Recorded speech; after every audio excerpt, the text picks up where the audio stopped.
everyone, and welcome to another Scots Whay Hae podcast. And today I'm delighted to be joined by music journalist and writer Scott Rowley. Hello, Scott.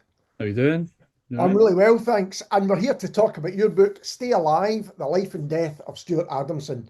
I have my copy here for the video Oh, it's well. watchers. You got a lot of post-it notes in there. Lot of little notes on it, yeah, absolutely. Makes it look as though I've really taken it seriously. Good work. Now, what it's important, I think, to say it's an authorised biography, which I think is a crucial aspect to it, and I'm sure we'll talk about that later on. But first of all, I wanted to ask how you came to write the book. Well, it's funny. It is authorised, but that came afterwards. Actually, it was unauthorised. Right. But with, and I think it's really important. That's an important part of it. It was written with the absolute cooperation of everyone involved. But authorised, I think, suggests that they had final approval, or they employed me. I was working for them, or something like that. But actually, it was much better than that.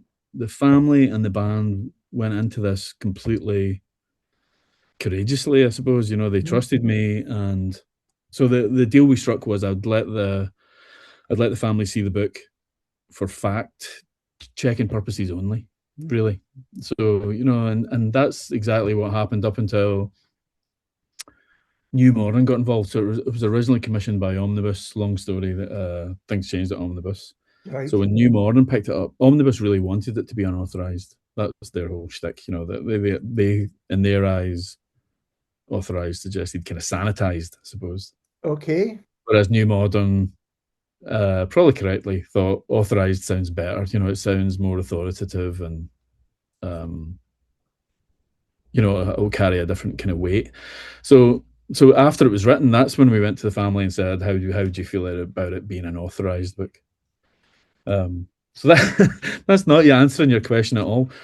So But that's really interesting. Just before you do answer it, is yeah. So because you've got a lot of interviews with key people. So did you then have to go back and kind of add bits, or had you already interviewed them for the book?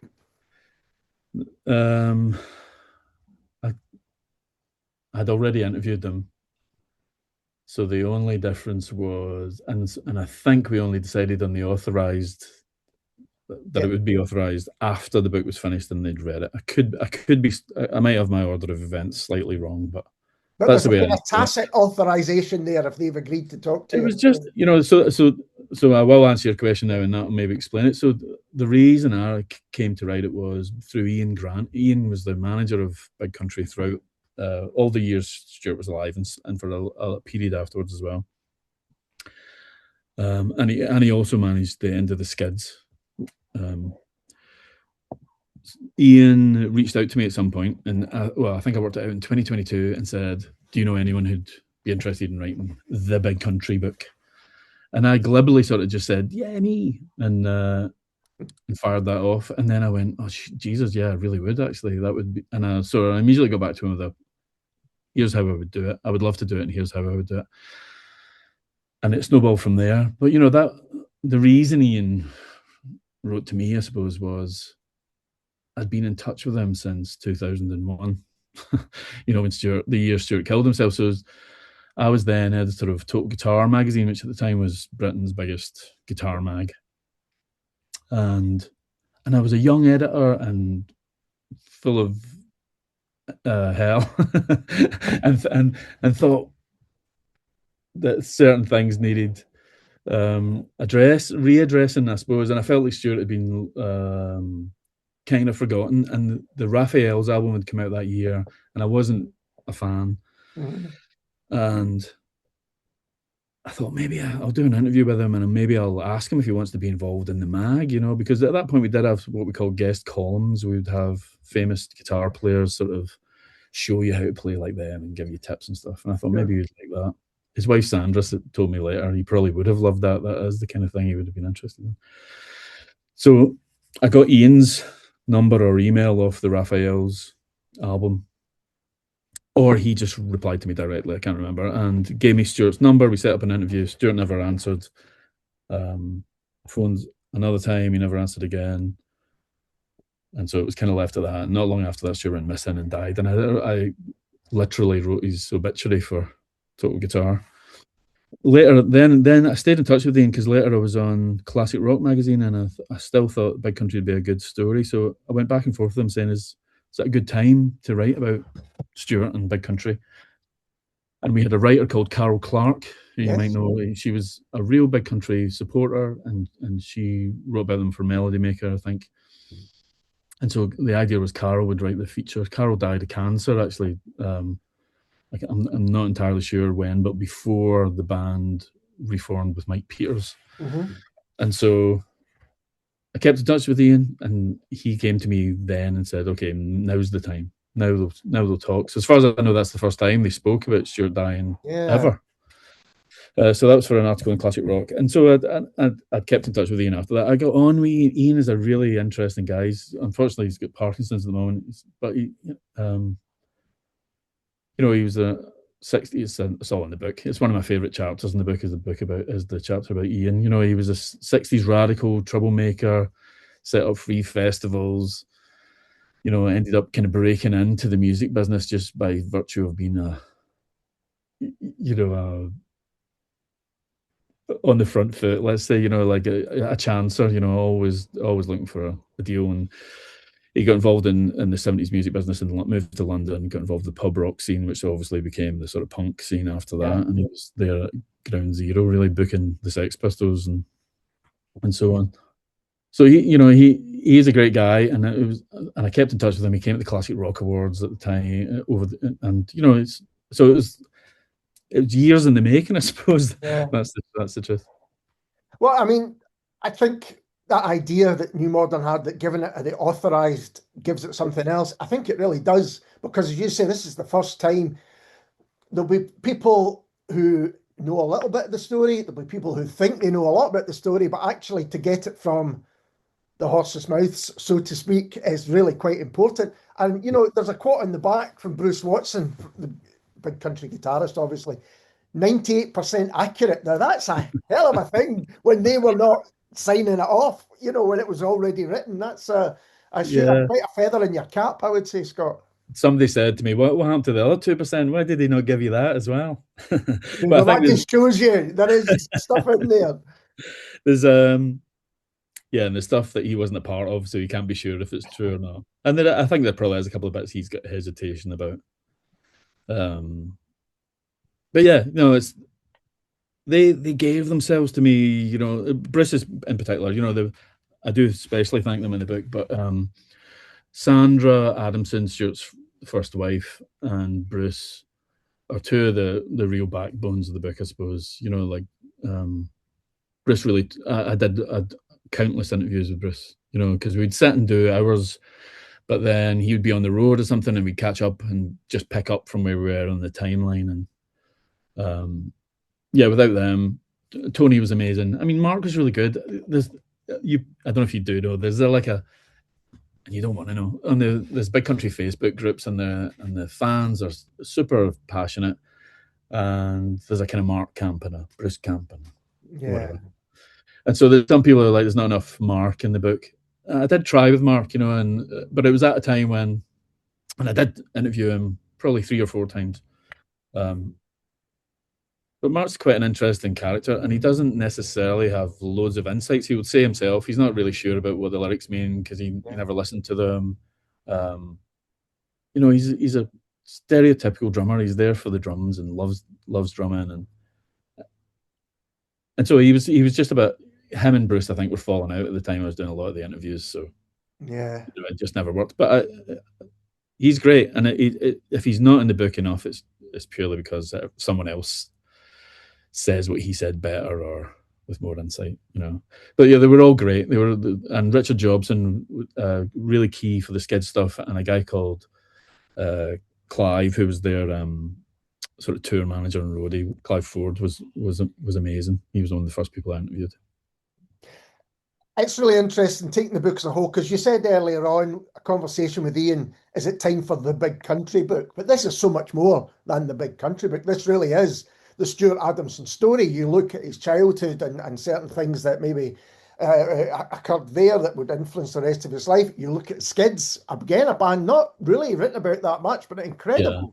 Yeah. I mean, to have 2 characters Richard Jobson and Stuart at the front. I mean, not many bands get that kind of dynamic. And then Exactly. you've got the Big Country story then, but then you've also got, Stuart's personal situation latterly right up to the sad end. Um, was it always going to be that scope? Was it always going to be, I'm going to do everything here? Yeah. I love the Skids, and I felt like Richard's written a couple of books about the Skids, and I think he'll probably write a better book about the Skids as well because he's a great storyteller Yeah. and a great writer. Actually, his novels are amazing. His Kreutzberg Sonata book in particular is brilliant. I think his Skids book, which is called Into the Valley, was, as I understand it, something happened with the guy who was supposed to write it, and so it's more or less like a transcription of interviews sort of cobbled together. So it's not as insightful as like I say. I hope he'll write another one, and it'll be great. Yeah, I wanted to write the full thing. To me, it was a big story, and to understand Stuart, you've got to really start at the beginning. It can't just be Big Country. And there's some Big Country fans who are like, oh, too much about the Skids. But as you say, the Skids weren't written about very much, and I think they're underappreciated. Completely agree. In terms of a band who had an influence, because Scotland didn't have a massive punk scene, as a band who would go on to influence others, I think they're quite underrated in that way. And really unusual. There's so many punk bands who are, this in the Clash vein, let's say, which is kind of how they started out. Yeah. That kind of rabble rousing, terrace choruses. I mean, they've got a bit of that, but lyrics about being working class and stuff. And it was really interesting, I think, that Richard didn't come at it that way. The way he came to write those lyrics and the approach he took, and him as a front man and him as a singer, he's got an unusual way of singing. The whole thing is just more than the sum of its parts. It's a kind of, Stuart's guitar playing is incredible and his arrangements are incredible. It's really ambitious, and yet it's not talked about. They're almost talked about as, I've said this in another interview, but a couple of people in publishing kind of went, oh, I thought the Skids were just like Sham 69 or something. I had to listen to them again. Yeah. Do you know what I mean? It's that sort of, not to put Yeah. down Sham 69. No, but I mean, that was almost pub rock, going on with the punk. Whereas the kind of ambition of a lot of the Skids, musically and lyrically and everything, the way they looked and everything, was at a different level. In fact, your book has sent me back to a lot of the later albums, which are quite astonishing. Yeah. In terms of the subject matter and all that stuff. And if as a kid, I bought the Absolute Games, my favorite, and when I finally bought it on vinyl, as you'll know, back in them days, if a band, it wasn't like the current situation where things are reissued all the time, and you look stuff up on YouTube or on Wikipedia or whatever. If you got into a band like the Skids, you had scraps to go with. My mate had Fanfare, the Greatest Hits album, so all I knew about the Skids was written by John Peel, and the sleeve notes in the back. So I'd find albums, and I found Absolute Game at Glasgow at the Barrowlands Market, and I had the free instrumental album, which I was like totally buzzing about. 2 albums for the price of one, and then you listen to it, and it's not quite instrumental actually, but it's left field, difficult art rock sort of thing. So as a young teenage punk, I'm disappointed, but then B, it's like, that's what this band are like. They're weird, they're a little bit arty and avant-garde. I mean, even if you look at the kind of appearances on Top of the Pops, Jobson comes out like a boxer almost. He's ready to kind of, there was something very, very different about them as a band. Actually, I'm interested, as a music fan, before you started writing this book, what your thoughts were on Skids and Big Country. Were you more of a Skids fan than a Big Country fan? I don't know, because The Crossing is it's such a classic to me. To me, one of the greatest Scottish albums of all time. So, but in some ways, I would say, more of a Skids fan, just because Big Country had such a long career, and I feel like they lost their way. And that's part of the thing the band feel like they lost their way. So they lost their way. Maybe I could just say it like that. They lost their way a little bit. And I think in trying to adapt their sound and keep up with fashions, or maybe attract the American market, that the material wasn't that good. And also I was a teenager, so Mm. I'm born in 71, so when Crossing came out, I was 12. Loved it. By the time Steel Town comes out, I still loved it. By the time The Seer comes out, I'm like into the Jesus and Mary chain and stuff like that. Stuff Yeah, that's I think's cool. yeah, And Big Country were never cool. And obviously and I think that was contributed to why the music press never took them very seriously. One of the reasons. And so I kind of went off Big Country, I suppose, or ignored them for years. I think I sold my version of the Crossing. But back then you would buy and sell vinyl all the time. I think I found myself buying it back probably in the 90s and yeah. I back think into it. for people who maybe aren't as aware of Big Country and how big they were at the time, I was like you. I was born 1970, so similar age. And Crossing was a massive album in terms of even people I know that I didn't really think of as music fans were into the Crossing. There was something about it that really grabbed people's attention. It was undeniably Scottish in both its kind of scope and you talk about the big music at the time was something that was discussed with the Waterboys and some of Yeah, Simple Minds and things. Big Country absolutely fitted into that. It's still an astonishing record today. There's not many records, I think, from the 80s that you can put on today and you think, this is incredible, but you do with The Crossing. I'm a big yeah, Steel Town fan as well. I remember queuing up the day it came out to get a copy of it. But like you, the Smiths were happening, the wedding present was happening, other things were going on, yeah, and I was moving on to them. However, my brother, you talked about Facebook forums and things like that, he's into all of them, was a huge fan who continued kind of, I good thought on him. the Sears got some good things and bad things about it, but he Yeah, would go on Buffalo Skinners and on, and he'll be, surgically listening to this chat, no doubt about it. But I think that's right. That album in Scotland in particular, but I think UK wide it made a huge impression on people. it was so fresh and so unique and original, and I guess had such a strong sort of musical identity that then moving away from it was like so Steeltown seemed like a step removed, but like a progression, I suppose. And then by the time they get to The Seer, some parts of it, I remember hearing Look Away, which I love now, Mhm. but I remember hearing it for the first time and going, it's like Big Country by numbers, which is unfair. Um, I Walk the Hell in that album is probably more Big Country by numbers, but Mm. it was they're damned if they do and they're damned if they don't. The music press are like, oh, it's all bagpipe guitars. When will they ever Yeah. I move think it's on? difficult to think of a band who are more damned if they do or damned if they don't than Big Country were, because it absolutely was. If you loved what they did, and so many people did, they didn't want a change really. Yeah, They didn't want that kind of move. However, music press at the time, it was very much tartan rock, whatever, Celtic rock or whatever you might yeah, think. And you're just doing the same thing over and over. And that's a difficult balance to kind of pull off. yeah. I think now they would probably make far fewer albums. The business now is so different, but it was really evolve or die back then, wasn't it? And fashion's changed. I mean, and it led to such terrible music, but fashion's changed. If grunge came into fashion, then even Motley Crue went grunge or whatever. And if indie dance was the thing, everybody was getting Paul Oakenfold to remix their singles and all that sort of stuff. So it was hard. It was hard to. I guess there was constant pressure on them to keep up, and a band like U2 did, but not many people did. I mean, they're constantly compared to U2. For example, U2 managed it, but yet who else? Even Simple Minds, didn't really.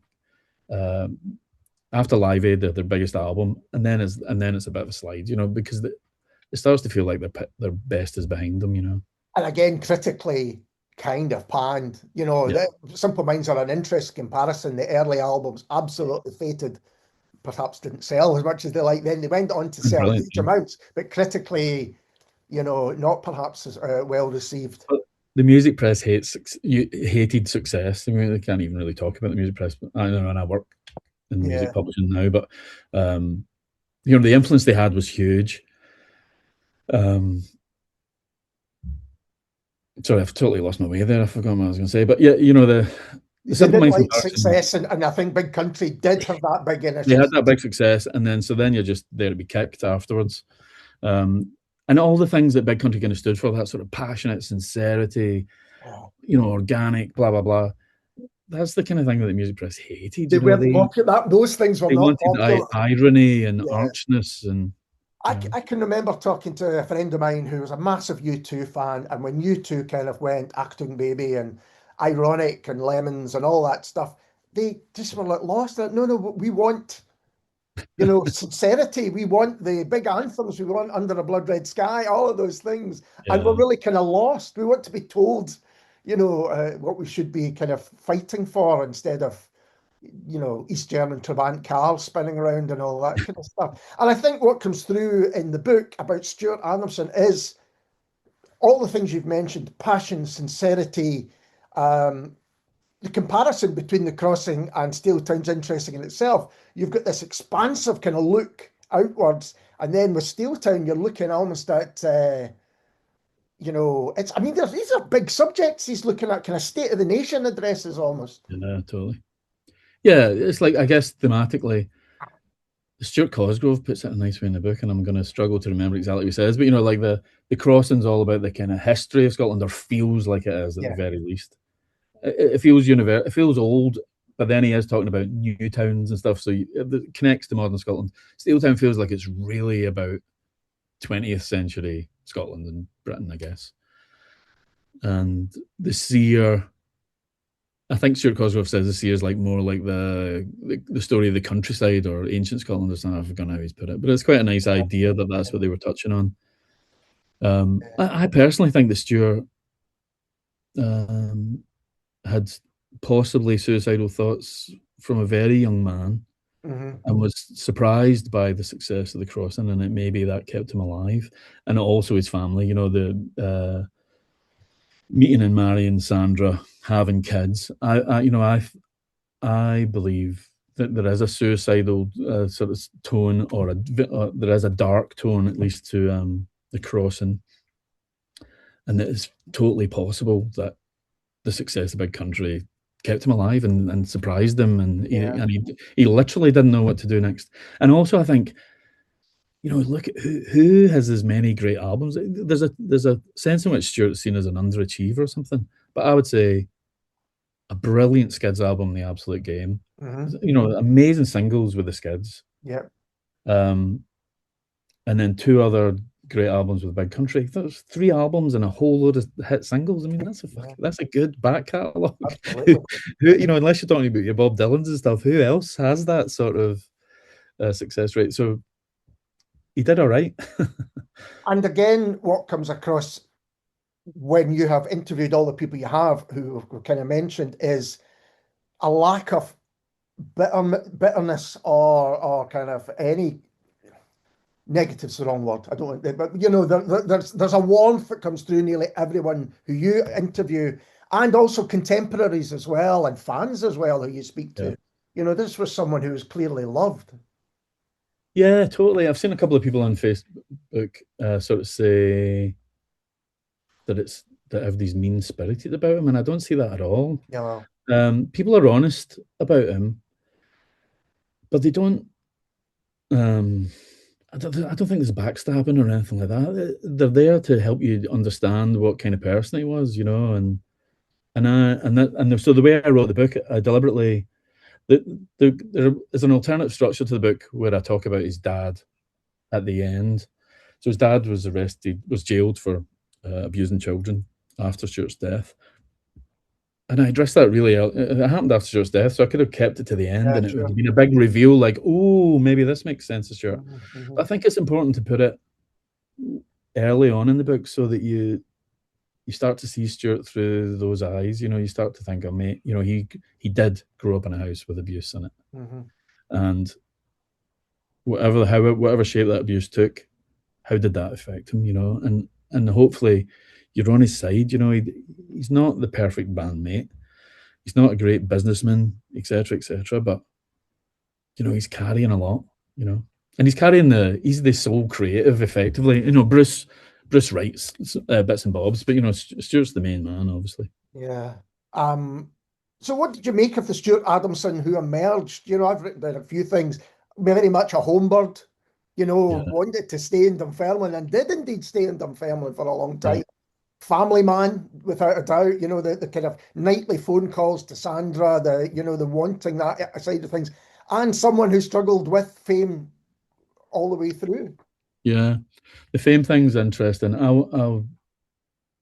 It made me remember, like, I lived in Glasgow for a bit, in early to mid '90s, and you would see like Alistair Gray wandering around the West End, or Peter McDougall or somebody like that. And I thought, that's the kind of fame he wanted. You know, that he wouldn't be bothered. He could just walk around. In the past, I've said Bill Nelson. You know, Bill Nelson was his big hero from Bebop Deluxe, and Bill lives I think, a pretty normal life. You know, he's got really passionate fans and all that stuff, but he's not going to get hassled when he goes to the supermarket, I don't suppose. Yeah. And I think Stuart maybe thought, and maybe it would have panned out like that at some point in the future. But I think he was, But he did get hassled at the supermarket. There he were did, people. you know, what he didn't realize was he'd entered into a different stratosphere. You know, he's more like a Paul Weller or somebody like that, where people just love you. People love you, and they're not going to leave you alone. You know, you're a hero now. And unfortunately, but then there's also contradictions. And Callum says this, you know, yeah, you're the working class hero, and we've all got to go. Oh, your kids have got to go to state school, but meanwhile, you live in a castle.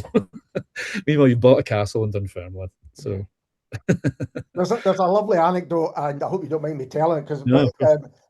about kind of latterly. I mean, a humble man comes across as well. Certainly not one to kind of blow his own trumpet. And he Yeah. goes to a U2 concert. We mentioned U2, and Bono kind of gives him a shout out from the stage, and the people he's with have no idea that there's a connection there.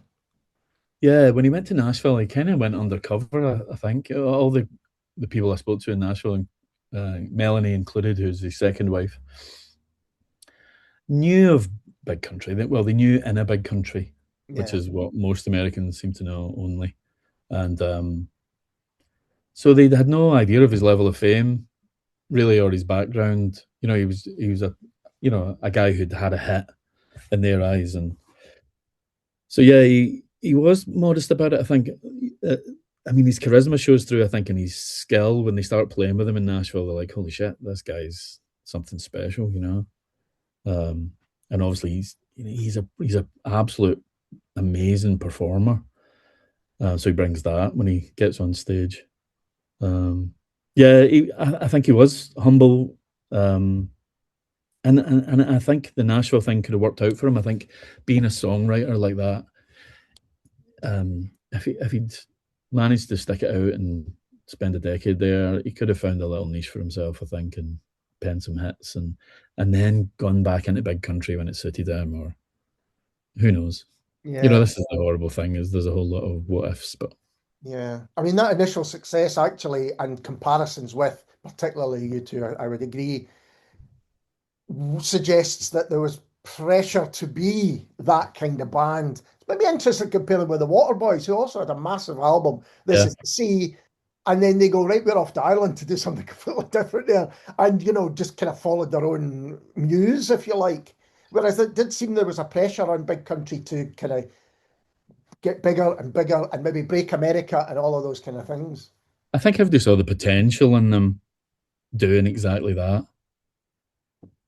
And you're a lot of people's meal ticket at that Yeah, point. sure. And the record company think, well, you went platinum with your first album. Come on, let's do that again. How do we do that again? I mean, I think there's around. I don't blame anyone, because I think everyone's got good intentions.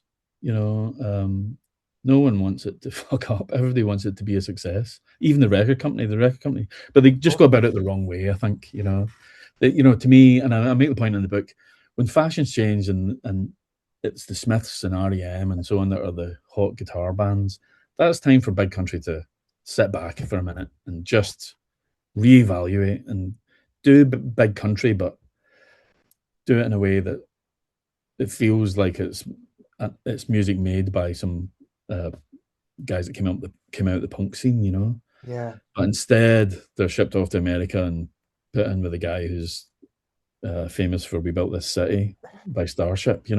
With the view to making a American rock album, and it just, someone at some point, Stuart included, should have said, "Come on, This is you not. know, this is wrong. This is not us exactly.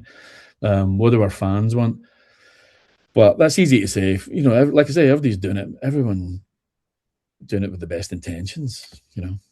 And you said that perhaps the success of Big Country and the success of The Crossing, a kind of, I think you maybe didn't use the word saved, but certainly, kind of it was a surprise to Stuart at the time. But I wonder if also being in that band, the dynamic of that band was also a help to him, because it seemed like a really strong group, but with maybe a clear leader and even maybe a clear second in command with Bruce, and this incredible rhythm section, I think, who, Yeah. as you explain in the book, kind of almost initially guns for hire and then became such an important part of the band. Yeah, I agree with all that. You know, like I think Bruce is a great foil for Stuart, and he is writing riffs and licks that Stuart is then turning into songs. And you know, Bruce couldn't have written those songs, and arguably, and he kick-started a whole lot of them at the very least. You know, you can say that. The rhythm section, you know, Tony and Mark are just superb. You know, like Bruce says, you know, they should be in the Who. I can't remember if that's in the book or if it's separate, but you know, he still thinks to this day they should have been in the Who. You know, They played with Townsend, didn't they? They played they with play Pete. with Yeah, Townsend, yeah. yeah, and Tony's bass playing is incredible. Mark is all over the crossing in a way the drumming is just amazing. But and they had a book actually called, in fact, I've got it right in front of me right here, called A Certain Chemistry. Um, and they talked a lot about that, you know, that they had this special chemistry, and they did as a unit, as a musical band. But I think the chemistry fell down off stage and sometimes in the studio and between them personally. You know, Tony especially feels he never got to know Stuart particularly. You know, that Yeah. he was a very private man, and he wasn't necessarily a great leader. I think he didn't want to have that responsibility, um, and so that caused its own problems at times. You know, Yeah, I've written here that he was often, in the book anyway, a man apart, but still defined by the relationships that he yeah, has with others. yeah, and I'll take that back to his childhood, the relationship he has with his dad. Callum in the book says, you know, he never really had a mentor, and that's Yeah. really what he needed. Now, I would have said Ian was his mentor, probably. That's or probably Stuart saw him as that. Um, but you know, I'll tell you. Here's the thing. I don't think I spoke to anyone else about this. Um, if you look at the father relationships with almost everyone in the book, it's incredible. Mark's dad escaped a concentration camp. You know, so his own Mark's grandfathers. No one knows what happened to them. His dad's living in what's now Ukraine, I think, in Poland, um, with his mum and dad as a young toddler. His mum and dad go missing. Next thing he knows, he's living with nuns. Never ever finds out what happened to his mum and dad. Wow. He's scooped up into the war. He escapes a concentration camp, etc., etc. So that's his dad's story. It's amazing. Tony's dad dies in an accident when they move to London. Not long after, when he's a young man. Stuart's dad is in the Merchant Navy and abusive. Bruce's dad is a miner and he's away all the time. In fact, Bruce says when he comes back, and he's back home more regularly. By that point, Bruce is 18 or whatever, and he's like, "Fuck off! You can't tell me what to do." You Yeah. know.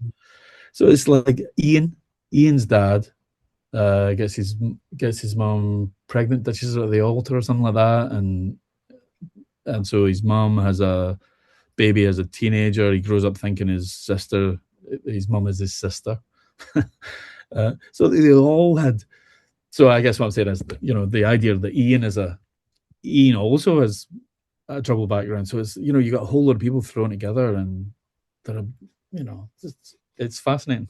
It is. And it actually brings on to although Stuart obviously is the subject, that leads on to discussions of mental health, depression, addiction, all those things. And did you research outside of his specifics for the book? No, I was going to lie then. No, I did a little bit. Yeah, I did a little bit, but not that much actually. And I don't.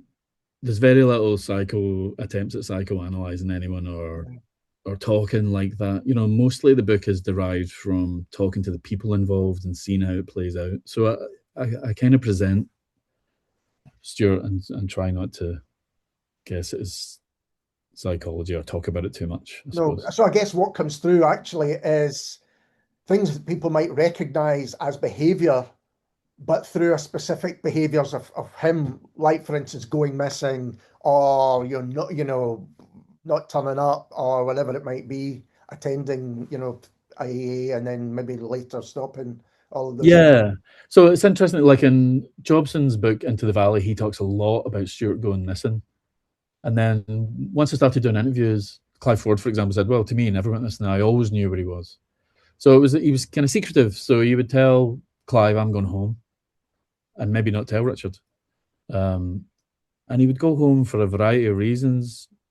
Yeah. And I would guess at mental health reasons mostly. There's a point later, quite early on actually, sorry, not later, round about the Absolute Game where he develops this kind of allergy. He's covered on the head to toe That's rash. astonishing. That seems to be such a key thing. But yeah, Yeah. going to. Yeah, and I've met people that are actually doing readings and events for the book. Actually, a guy came up to me and said that he had a very similar thing to Stuart. And it was all stress, anxiety related, and so there is that allergic reaction that the doctors. He's developing his own photographs, and apparently so I did research and shit like that. Apparently, the chemicals for developing photographs they're like sensitizers, they call them. If you are sensitive, if you have developing allergies, they can be the thing that triggers them. So he suffers from that for years, and Sandra's accounts, that's one of the reasons he would leave. He would just wake up in a hotel room, head to toe in a rash, and think, fuck this, and get on a train home. And that kind of almost exacerbated his drinking as well. It seems to suggest that that was a big part in how that maybe, escalated. Yeah. When I first started doing it, Sandra said to me, you know what? He only ever really drank twice in his life. And I remember thinking, yeah, right. But she meant 2 periods, and there is only 2 periods. So one is when this rash develops, he starts drinking then to get to sleep. And that, I suppose, develops into the beginning of Big Country. So by the time he's then writing the songs with Bruce, they're knocking off at 4 o'clock and hitting the pub and getting shit faced. And that, but just as I say in the book, there's a lot of that kind of drinking, which is just what ordinary young men in Scotland do. Whether you're an apprentice or a student or whatever, yeah, going down the pub and getting wasted is not not remarkable. Absolutely not. Any Yeah. job you had, if you finished up, whenever it might be. I first started working in restaurants in the late 80s. You would finish up your shift and you would just go straight to the pub, and you wouldn't leave until usually the pub was shut. So and particularly in bands, you talk to anyone who was in bands roughly about that time, and it's exactly that was just part of it. But not everyone gets through it. That's the thing. Some people get through it, some people don't. Yeah, and sure looked like he was going to get through it. So it escalated, and then roundabout, just before Live Aid, when his daughter Kirsten's born, there's a breaking point, and he gets sober, and he doesn't drink again for another 14 years. And he even, Sandra buys the pub Tappy Tooties and Dunfermline, and he's in there pulling pints, and he seems to have totally conquered it, and for some reason, whether he's just so he moves to Nashville, and at some point the drinking starts again. Big Country's in disarray, and it's hard to. I do have my own theories about what might have happened, but yeah, definitely. So that's the 2 periods, basically, and it's a short period. The second time he starts drinking, between starting and his death, is quite a short period of time, really. Because in that kind of interim period, he's very much a kind of healthy guy. Sandra's a kind of leading light in the aerobics world. Yeah, I mean, stupidly healthy. He's like, yeah. I mean, he looks great, doesn't he? You look at those pictures. There's one of the interesting things with the book is a lot of people didn't like the front cover picture of him, and I saw people like posting, why could it not have been this picture, and a picture of him looking chiseled and handsome and healthy, and obviously that's because it's a story about a guy who killed himself, and so a picture of him that was shot for smash hits, where he's got the massive grin and looks the picture of health and a tan, might not sell exactly what you're going to get in there. You know, the cover picture, he does look a bit more anxious and troubled. Yeah, absolutely. But yeah, he was, and some of the live performances that you can see now on YouTube and stuff, and the DVDs that the band put out. You know, he's incredible. He looks amazing. He owns the stage. What a rock star! You just made me think. I think my favourite picture of Stuart was alongside Robert Smith of The Cure. It might have been the cover of the Melody Maker, where he was in a Scotland strip and Smith was in an England strip. Yeah, that wouldn't have worked for the cover, not at all. But it was a memorable, it was Well, a I've got it. picture. It's one of the pictures on my wallpaper on my phone, actually. Yeah, I love it. I love that. I think Tom Sheehan took them out. I think he recently, when the World Cup was on this year, someone posted them on Instagram, and he said, "Oh, that was me." Yeah, great. Those are great shots. And did you have we've spoken about the Big Country in particular, I think, have a really strong fan base, a very kind of passionate fan base. And, you know, were you concerned about how the book would be received or might be received? Yeah, I was. I expected lots of people to hate it, and so I've been amazed at how positively it's mostly been received, which is great. And I say I expected worse because, you know, I was there to the classic rock magazine for years, and what I soon discovered was if you wrote anything that negative about someone who was loved, the fans refused to believe it or to take it, and they certainly didn't thank you for it anyway. So I expected it to divide people a little bit, I suppose, but partly, but also I went into it as a fan, I suppose, and I hoped in the right spirit, and I hoped that people would want to understand. You know, to me, it was a massive mystery how this guy, who would end gigs by saying "Stay alive" and had such uplifting music, how he could have taken his own life. You know, and so I didn't feel like any books or articles. My article for Classic Rock certainly didn't get close to the truth. I didn't feel like the truth was known, and so I was finding out as I wrote it. The other thing I did, which is I tried to write the book and do the interviews in chronological order, so I discovered the story as I went, and I don't know if that adds anything to what I'm talking about, but yeah, that was interesting for me. What I didn't want to do is just go out and absolutely interview everyone and then try and piece it together. I kind of started with, let's do the skids. So you know, I spoke to Callum early on and said I probably won't speak to you for a couple of years because you're not until later in the story. How was that aspect? Was that a sense of trepidation talking to his children, Kirsten and Callum? You know, because you know this is their father we're talking about. I didn't have trepidation, no, and they were brilliant. Yeah, that's all I can say about that. They were just so honest and fearless, and I kind of knew they would be because so is Sandra. And they were so determined, I think, to do Stuart justice. And any suggestion that's not what it's about is crazy. But I think they really, I think they also saw Stuart as being idolised by certain people, and felt like Stuart would find that uncomfortable. You know, he wasn't comfortable being lauded and held up as a star and so on. That's not really what he wanted. And so they were keen to reveal the man, I suppose. And I think, again, you know, the way perhaps it's been received positively, which is great, and rightly so, going back to the idea of it being authorised and who you've spoken to and who has kind of given their blessing to the book will surely have helped with that. Because you're like, well, how could you, you know, this is the people who were there. They know they were there. Yeah, well, that's what I think. I mean, like I say, it's crazy to pick on the negatives. There's been a couple of dissenting voices, and that's fine, of course. Fill your boots. But, you know, these are people who generally think they know better. It's like, oh, you know, all these people have got an agenda. That's not, Stuart wouldn't have wanted this. And it's like, well, how would you know what Stuart would want? You don't, you didn't know Stuart, or you met him briefly and you think he was a great guy, and that's all you know. Who has the right to talk about him if not both his wives and his children and his friends and his bandmates and his manager? Do you know what I mean? It's like, I think, let's give them some credit. So yeah, you would hope it puts it beyond reproach, but Are there some people out there that think you shouldn't have written it at all?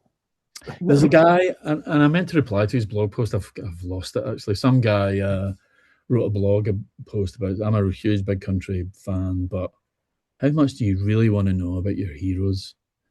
And I found it really interesting because his view is just like, I want to keep them on a pedestal, and I don't want to knock anyone off a pedestal. That's not the, but I'd rather know the truth about everything than have something swept under the carpet, or however ugly the truth is. As a writer, that's always been my thing. It's like, I want to know really what happened. I want to know really what they're like. So the book is not sanitized or polished, or I guess if you're the kind of person who doesn't want to know about things like that, then don't read the book. Don't read it. Exactly. There you go. Yeah. And I'm thinking about Stuart on stage now. You were saying he would often finish his gigs with saying "Stay Alive," obviously the title of the book. And when I look, particularly those early Big Country performances, we had a VHS cassette taped off the television of the Barras gig at the New Year's one, and we would watch that over and over. It was just an incredible, just a joyous set. One of the most, the relationship between band and audience is just so clear there. And that's happened in a short period of time. That this kind of incredible following has happened. You can see why it means so much to people. And you've got Stuart on stage just looking like he's having the time of his life, running across, interacting with his bandmates. It's a wonderful thing. And I think they were known as being a great live band. And it makes me think to a quote of Paul Gascoigne. Remember Paul Gascoigne saying that of all his troubles, when he was on the pitch, they left him. He played football and he didn't have to think about all the other things that, were on his mind and would trouble him. And I wondered if that was something similar with Stuart, that when he was on. I think you're bang on. Yeah, I think that's exactly it. Callum says it's very near the very end of the book, I'm talking about how in conversation with him, I sort of say, he owned the stage, or he's got the audience in the palm of his hand or something like that. And Callum is like, no, he is the audience. That's how natural it felt to him up there. And I think you can see that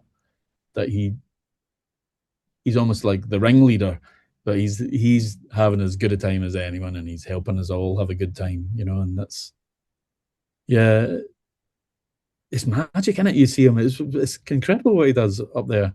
And to be, someone who it turns out is quite shy and humble, but also everyone says he's funny. If there's something missing in the book, and I don't think I've captured as that sort of funny side to him, there is a couple of stories of him being a laugh.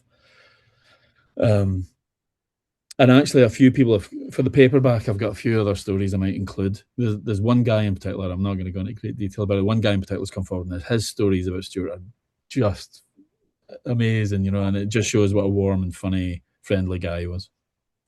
That's fantastic, and that's a reason to buy the paperback, even if you've already bought the hardback. That's in terms of the later music, I think a lot of people, as I said myself, after The Seer and maybe the soundtrack to Restless Natives, I didn't really kind of interact with a lot of it. But is there anything of the later music that you would recommend? There's a whole lot of going back and listening to it. Yeah, I listened to all the albums over and over and over, and there's some real standouts in all of them. One of the things I meant to do is make a playlist. Maybe I should do that. But yeah, I mean, he's a talented songwriter and guitarist, and the band are great. So he even if the album doesn't quite hold together, there's some great stuff, like Beautiful People and Ships and Save Me, the one I love, I think, of Buffalo Skinners. There's some really great stuff. There's some good stuff as well in Driving to Damascus.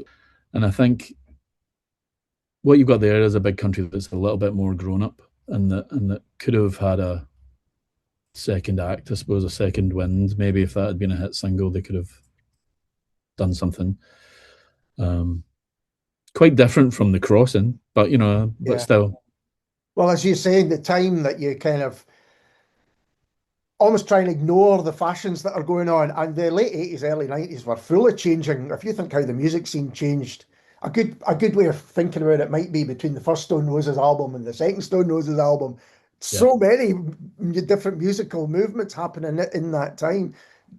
Stepping back and giving a bit of distance, you might be quite right. There might have been this very different but equally excellent band that might have emerged. yeah.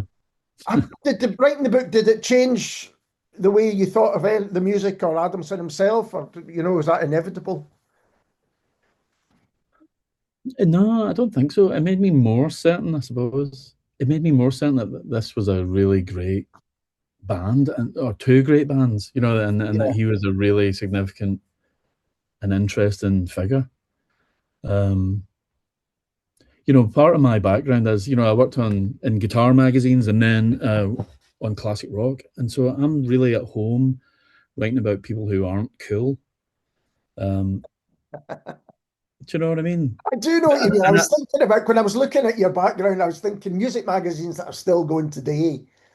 And if you go into whatever W.H. Smith is called these days, there's certain ones, and guitar magazines, prog magazine is one which yeah, it's one continues of to mine. thrive. Yep. Classic pop is one now, but also classic rock as Yeah. well.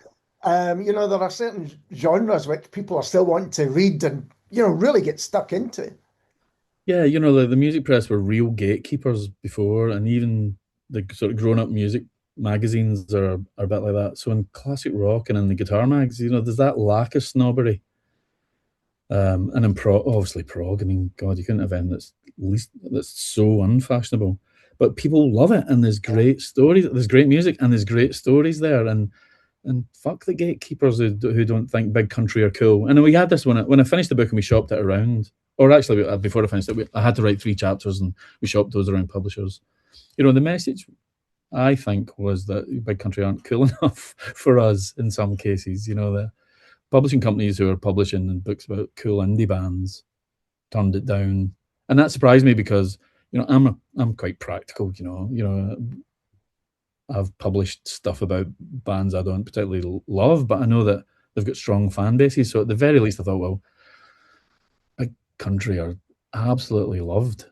This is clearly going to make its money back or whatever. So but that's, that's publishing for you.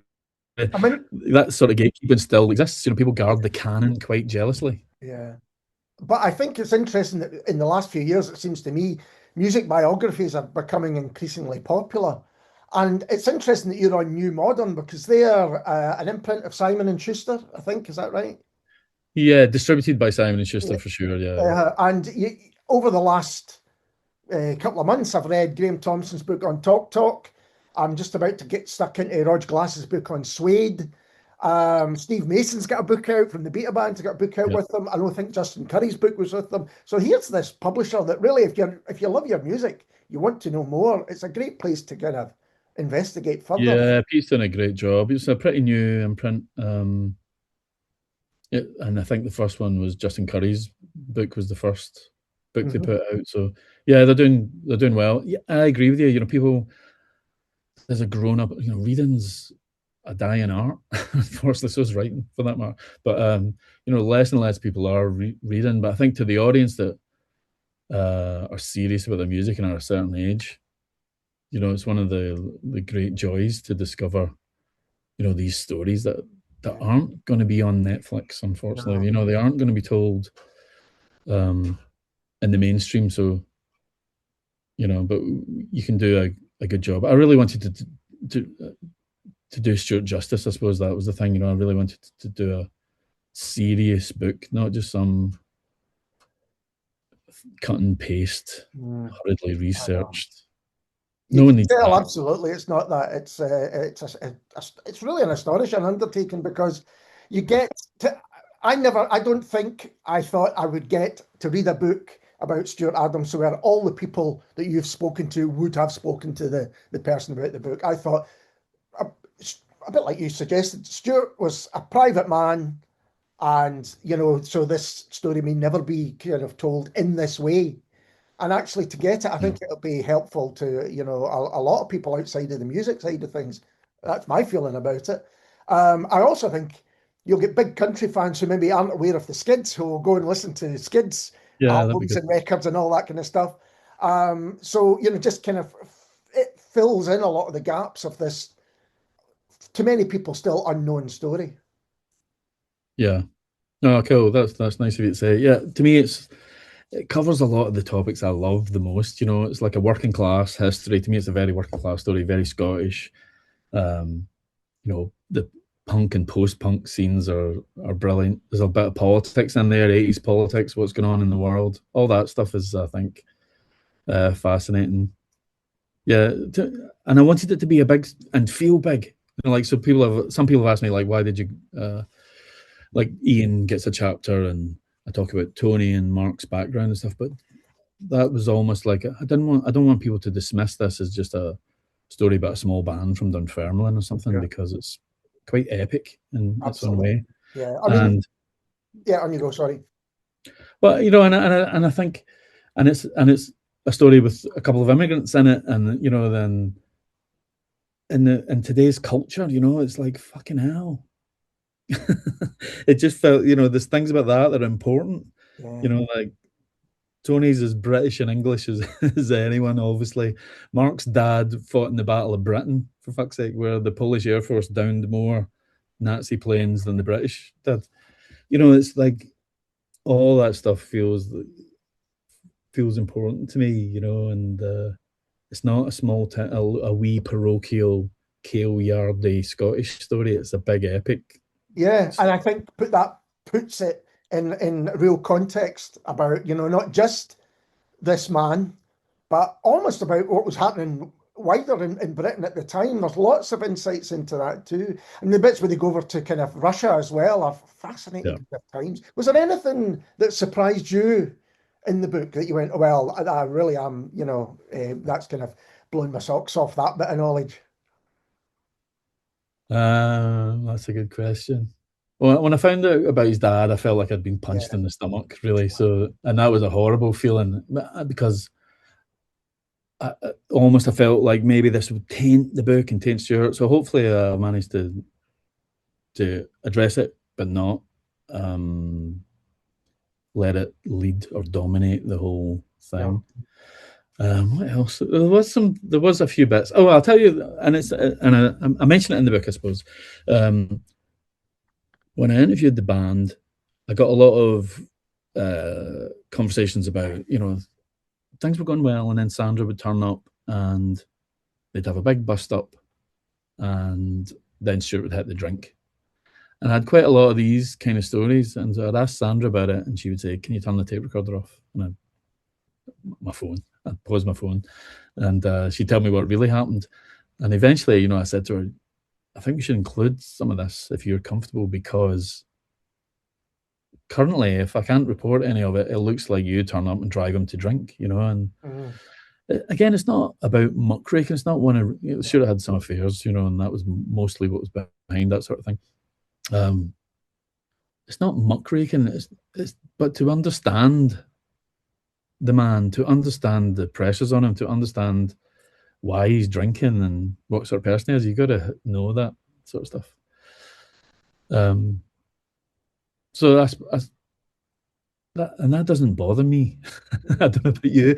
Some people have, in fact, no, I haven't met anyone who's bothered. I've chatted to loads of people over the last few months since the book comes out, and mostly people get it. He was a pop star in the 80s, and women were throwing him. So it's yeah. not a great characteristic of him, that he slept around a bit. So what comes through is a very human man, but again, I go back to the point that there is no bitterness, animosity. There's just kind of warmth and love, which comes through from nearly everyone he met and knew him. That's the kind of picture I'm left with at the end of the day. Yeah, Yeah, you're right. I mean, when you talk about what was there, then there was a surprise. One of the surprises was when I interviewed Tony, because I said to him quite early on when we were chatting, I want the book to be a celebration. You know, it's a tragic story, but I think we've got to celebrate the music in his life. And Tony sounded a note of caution. He was like, "Well, I'm not going to just celebrate him. You Yeah, know, it's more complicated than that." And that gave me kind of pause because I felt like this was my big kind of rah-rah speech when I was sitting down with someone. It's like, I'm not here to yeah, talk about suicide and how sad he was. But Tony was like, it's complicated. He's a complicated guy, and he made me deeply unhappy at times, yeah, and that was like, oh shit, okay. yeah. But I think that honesty is absolutely, key to everything, to creating this fully rounded human character, and not, putting anyone on a pedestal, just saying, look, this is the story. Yeah. Yeah, Yeah, and I think Bruce's mum was an alcoholic, and so he was much more used to that, and he's Scottish, I think that there was a kinship there, and Bruce just understood and tried not to judge and tried to help him get through. And also was his partner in crime for a bit. The two of them were drinking yeah, at the early days of Big Country, and Tony just never felt like he could really get close, and that really dismayed him, I think, at times. yeah. Again, that aspect is quite interesting because you do. Well, actually, it's not as simple as this because nothing's as simple. That's the thing, isn't it? There's a complexities throughout. So you could say, well, you've got the kind of, I was going to say glamour twins, almost like, Richards and Jagger, but the two at the front, and then you've got this rhythm section, and but they were separate. But on stage, they weren't. They were absolutely together as one. But then you've Yeah. almost got Bruce and Stuart as being separate because Stuart, as you say, was quite a introverted man at times as well. So you've got all this. I mean, going back again to being defined by your relationships and the complexities between all these relationships as well. Yeah, and there's a relationship between Richard and Stuart in the early days, and that's kind of really fascinating, That's and absolutely how fascinating. Stuart thought, you know, for your listeners, who might not know, Stuart had issues with Richard as a front man in terms of his media presence and so on. Felt like he was always on the cover of the music press talking nonsense, and that he had aspirations to live in this city and be one of the cool, be Which he be in kind of did. fashion, and he did, exactly, he did. And who could blame him? You know what I Oh, mean? Who fucking hell? yeah, I can't blame him. In fact, it's yeah. But for Stuart to go, I'll start a new project and I'll be the front man, and not expect that to happen to him, not expect the demands to be in the front cover of magazines and to be on TV and stuff. It's quite incredible. yeah, But as I think Alan Edwards says, he just didn't probably see that it was ever going to be as successful as it was. The Skids weren't as big as Big Country no. became. But I think some people embrace that idea, and I think Jobson did that. You can see that throughout his career. And I think someone like Stuart, who again, I go back to this idea that kind of wanted to stay in Dunfermline, kind of see the folk he knew before and all that. There's a kind of clash there that's difficult to kind of put together, to keep together. Yeah, yeah. I think if he'd if he'd hung on, this is the horrible tragedy of it. You can imagine a life for him in different times. Yeah, Yeah, I think it could have worked. All of this could have worked, and that's one of the ongoing things about the book. It's there's a series of bad moves, you could say, but like say, for good intentions, everybody's trying their best to make things work, and yeah, for whatever reason. absolutely. Just before we finish up, do you have any other books that you might be thinking about doing? Yeah, I've got an idea for one just now, and I've started developing it a little bit. I don't want to talk about it Yeah, until sure, it's that's absolutely a fine. thing. But yeah, no, absolutely. I got the bug actually. Mhm. Um, I loved writing that book, and and I've got a job. I was writing it on my weekends and then on trains and on holiday in one case. But it was like it's like my hobby, and now I don't have it to do. I'm Looking for hobbyless. something So else. Yeah. Oh, fantastic. Scott, it's been such a pleasure to talk to you. I think the book's, I didn't know what to expect from it, but I kind of surpassed all my expectations. And I think both for fans of the bands, both bands, but also for folk, such an insight into the music industry as well. I think there'll be plenty of people who should be reading it. no, thank you. Thanks for having us on. And we'll be back soon with someone completely different.